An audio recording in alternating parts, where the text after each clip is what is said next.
Good morning to everyone. This lecture is going to be an additional lecture with regard to emotional intelligence.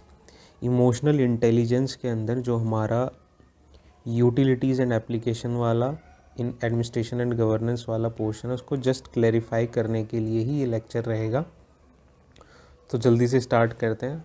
हमने last lecture में बात की थी T20 world cup की 2021 में, जिसमें इंडिया पाकिस्तान का मैच था और बहुत ही टेंस सिचुएशन थी और बहुत ही ज़्यादा एक्सपेक्टेशन थी कि इंडिया डेफिनेटली मैच जीत जाएगा। बट होता क्या है कि इंडिया बहुत ही बुरी तरीके से वो मैच हारता है पाकिस्तान से।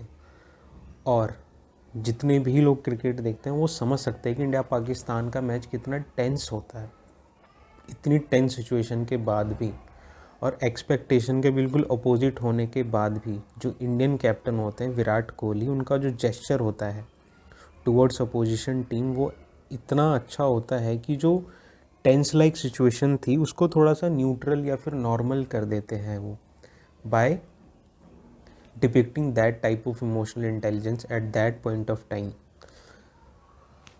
Though this example is not coherent with governance and administration, but this example is very unique and beautiful to depict how emotional intelligence works. That is why I use this example over there. सिर्फ ये बताने के लिए कि emotional intelligence कितनी difficult situation को भी बड़े आराम से हैंडल कर सकता है if someone knows how to use emotions.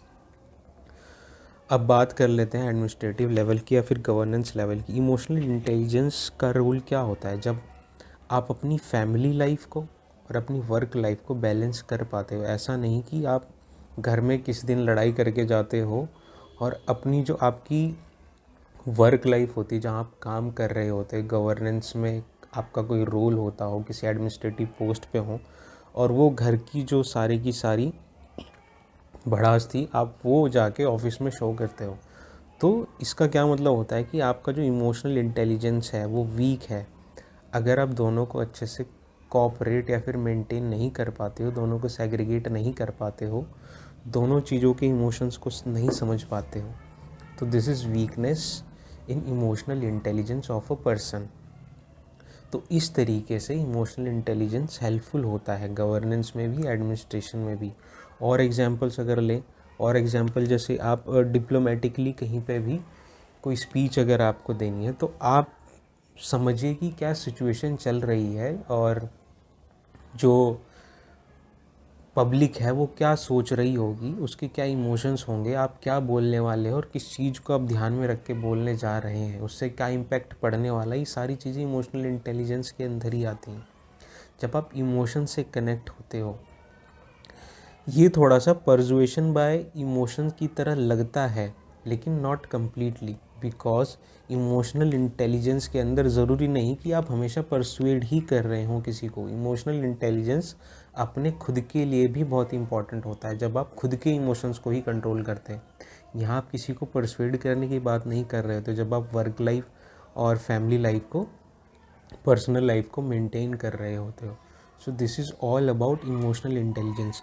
अब ये डेंजरस कैसे हो सकता है emotional intelligence, how this could be dangerous. For example, example क्या, ये बहुत ही कॉमन है सोसाइटी के अंदर। जो इमोशनल इंटेलिजेंस होता है मोस्ट ऑफ द टाइम्स जो पॉलिटिशियन होते हैं लोगों को फूल जब बेवकूफ़ बनाते हैं, उसका इस्तेमाल अधिकतर पॉलिटिशियंस करते हैं या फिर करप्ट पीपल करते हैं या फिर कनिंग पीपल करते हैं, जिनको बहुत अच्छे से लोगों को मैनिपुलेट करना आता है, लोगों के इमोशंस के साथ खेलना आता है। This is how it is very dangerous. लेकिन ये बहुत हेल्पफुल भी होता है as we have seen in examples. और सबसे ज़रूरी बात ये है कि इमोशनल इंटेलिजेंस की अंडरस्टैंडिंग, आपकी जो प्रिपरेशन है उसके अंदर भी बहुत ज़रूरी होता है। बिकॉज़ कभी कभी क्या होता है, आपकी जो पर्सनल लाइफ होती है वो इतनी बुरी चल रही होती है on the basis of emotions. For example, emotionally आप किसी से कनेक्टेड हो और वहाँ से आपको क्या होता है, धोखा मिल जाता है या फिर कुछ और भी ऐसी सिचुएशन हो जाती है आपकी फैमिली लाइफ में, इमोशनली कुछ ऐसा ड्रामा क्रिएट हो जाता है कि बहुत ज़्यादा डिस्टर्बेंस होता है आपकी फैमिली आपकी पर्सनल लाइफ में। अगर उसका इम्पैक्ट आप अपनी स्टडीज़ के ऊपर नहीं पढ़ने देते हो। 2, बहुत मुश्किल होता है इन चीज़ों को कंट्रोल करना कि आपकी पढ़ाई इम्पैक्ट ना हो, बट अगर आप ऐसा कर पा रहे हो then yours emotional intelligence is at climax. मतलब आप बिल्कुल हाई लेवल पे पहुंच चुके हो, आप पैरामाउंट पे पहुंच चुके हो इमोशनल इंटेलिजेंस की। यानी कि इमोशनल इंटेलिजेंस अब आपके कंट्रोल में, आपके इमोशंस आपके कंट्रोल में, यानी कि आपका इमोशनल इंटेलिजेंस का जो लेवल है, इमोशनल कोशेंट है, वो बहुत हाई है। तो इस तरीके से अगर आप अपने इमोशंस को कंट्रोल करना सीख जाते हैं, उसको अप्लाई करना सीख जाते हैं, तो ये आपके लिए भी हेल्पफुल है during preparation as well. Examination point of view से तो हेल्पफुल है ही, आपकी डेली लाइफ के लिए भी बहुत हेल्पफुल है। So this is all about emotional intelligence. See you soon in the next lecture. Take care, have a nice day.